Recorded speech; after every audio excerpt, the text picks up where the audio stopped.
Today what we are going to do is, we are going to learn non-profit organizations. Now, accounting for non-profit organizations. Now, before that, we begin, we must be, familiar with certain terminologies of NPO. So, from now onwards in my new upcoming videos, I'll be referring non-profit organizations as NPO. Okay, so it is 7707 and we are doing non-profit organizations. Okay, now what exactly non-profit organizations are? They are the organizations, you must have studied in business studies as well, that they are the organizations which work for the welfare of the society. This does not mean that they do not make profits or they do not earn. They do earn. Let me clarify this thing, that non-profit organizations do earn, but all the money is reinvested on the welfare of its society or its members or its club or whatever the organization is. So that's how a non-profit organization works. They make profits, they reinvest it for the betterment of the members, they generate revenue from the members, and there are few other streams as well. So before this, that we move on to the accounting for non-profit organization, there are certain terminologies which are used for specifically non-profit organizations. What are those?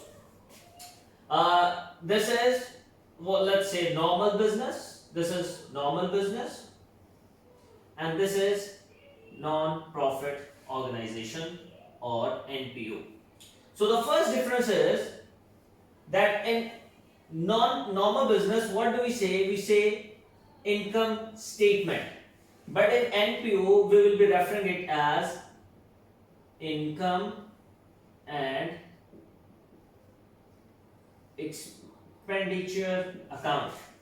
We won't be using the word income statement. What would we be using? We will be using income and expenditure account. The other thing is that normally what do we call? We say capital. What do we say? Capital. But over in NPO, we'll be saying accumulated funds. Accumulated funds.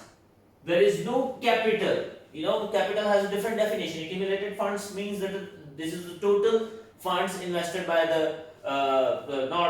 invested is not the right word. The total funds generated by its members or by the organization. The third is cash or bank account. In NPO, what do we call it? We call it receipt and payment account. Receipt and payment account. And then fourth is that in normal business or in normal financial statements, what do we say? We say profit. Any profit made by the business during the financial year or in a set specific accounting period. But in non-profit organizations, what do we do is we say that it is surplus. Never ever write profit in non-profit organization. Just writing this surplus is for 1 mark. I'm going to tell you the significance of this as well. On fifth number, what do we have? We have loss, and over here we mention it as deficit. Now, these terminologies, these 5 terminologies, although they are almost the same, they have the very same meaning, but you will never ever write these terminologies whenever the question is of non-profit organization. You will always use income and expenditure account, accumulated funds, receipt and payment account, surplus and deficit, because just writing these terminologies have 1 mark. 1 mark for just writing these terminologies. I'll let you know where such things, where these terminologies carry mark. Okay, now the next thing is that they are non-profit organizations. Generally, they do not sell anything.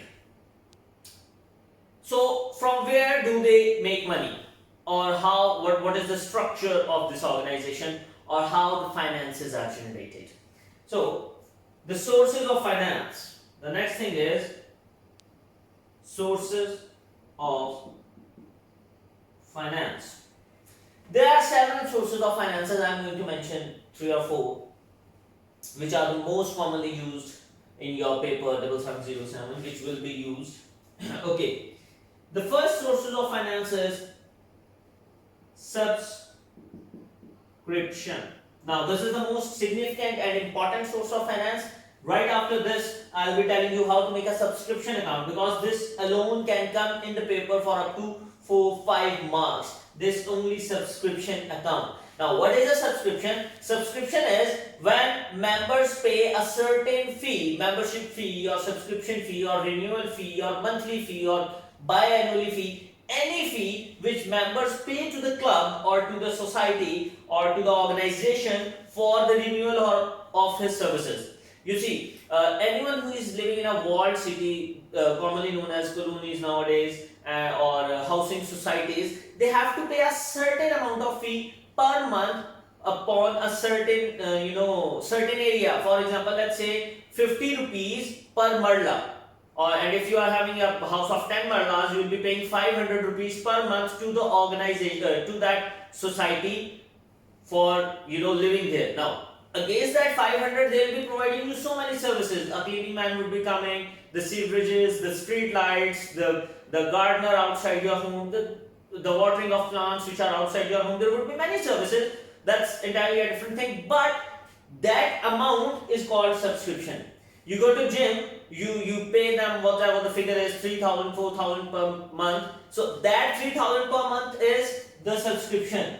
If you are having any club membership, and if it's not life membership, you have what, well, let's say you have acquired it for a year, 2 or 3. So that specific sum for 1 year which you have paid to the club is subscription. Now the second thing, the second sources of finance is donations.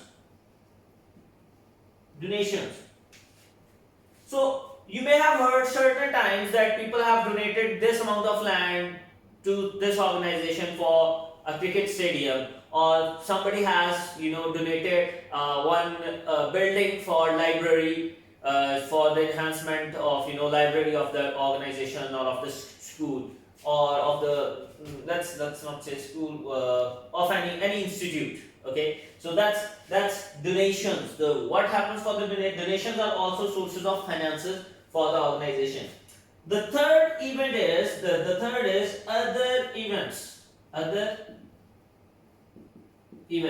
Now what are other events? For example, you may have heard that Chenab Club is organizing one concert of Rahat Fateh Ali Khan. So that will be limited towards members. Now you see, they are offering one services for the members, a refreshment service for the members. Now there are 2 possibilities. They can either make profit from it or loss from it. You see, there's enough members coming, attending the event, they are buying enough tickets, and the event goes into the profit. It's surplus, other events. And if it is a loss, then obviously it won't be a source of finance, it would be a loss, it would be expense. Then we can talk about loans. Obtaining loans, cash loans, this from banks or from any, let's say, member, or from any other financial institutes. So these are the 4 sources of finances. From these, this is generally tested for, let's say, 3 to 6 marks, and this other event is also tested for generally 3 to 6 marks. These 2 are really very important. This donations, this generally carries 1 mark. Loans also carry 1 mark if they are asked in the question. But these are the 4 things which he often asks in the question. These are the difference in the terminologies.